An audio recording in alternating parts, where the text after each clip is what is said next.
3 of Master Your Emotions. Emotions can be tricky. In this section, we'll discuss in depth how they work. By understanding the mechanism between emotions, you'll be able to manage them from effectively as they arise. The first thing to understand is that emotions come and go. One moment you feel happy, the next you feel sad. While you do have some control over your emotions, you must also recognize their unpredictable nature. If you expect to be happy all the time, you set yourself up for failure. You then risk blaming yourself when you fail to be happy, or even worse, beat yourself up for it. To start taking control of your emotions, you must accept that they are transient. You must learn to let them pass without feeling the need to identify strongly with them. You must allow yourself to feel sad without adding commentaries such as, I shouldn't be sad, or what's wrong with me. Instead, you must allow reality to just be. No matter how mentally tough you are, you'll still experience sadness, grief, or depression in your life. Hopefully, not at the same time and not continually. At times, you'll feel disappointed, betrayed, insecure, resentful, or ashamed. You'll doubt yourself and doubt your ability to be the person you want to be. But that's okay because emotions come, but more importantly, they go.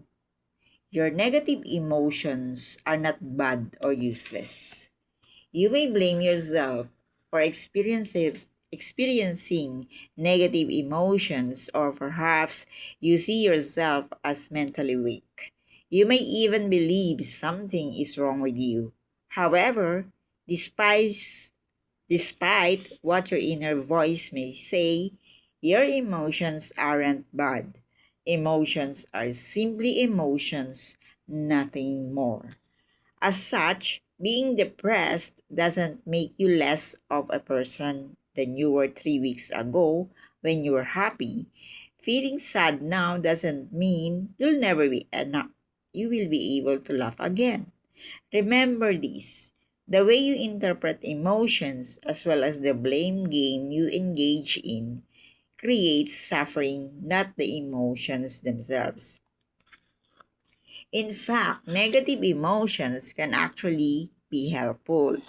Sometimes you need to touch rock bottom before you can reach the top. Even the toughest people on Earth become depressed. Elon Musk never imagined he would have a mental breakdown, but he did and he bounced back. After losing his fiancée, Abraham Lincoln was depressed for months. This tragic event didn't prevent him from becoming President of the United States. Negative emotions often serve a purpose. They may serve as a wake up call. They may help you learn something positive about yourself. Of course, when you're under their spell, it may be difficult to look at the bright side of things. But in hindsight, you may realize emotions, even sad ones, had their role to play in your ultimate success. The positive role of negative emotions. Your emotions are not here to make your life harder, but to tell you something. Without them, you wouldn't grow. Think of your negative emotions as the emotional equivalent of physical pain. While you hate being in pain, if you didn't have pain, chances are you would be dead by now. Physical pain sends a powerful signal that something is wrong, nudging you to take action of some kind. It could be to consult your doctor, which may lead you to undergo surgery, change your diet, or increase exercise. Without physical pain, you wouldn't do any of these things and your situation would worsen. potentially leading to a premature death. Emotions work the same.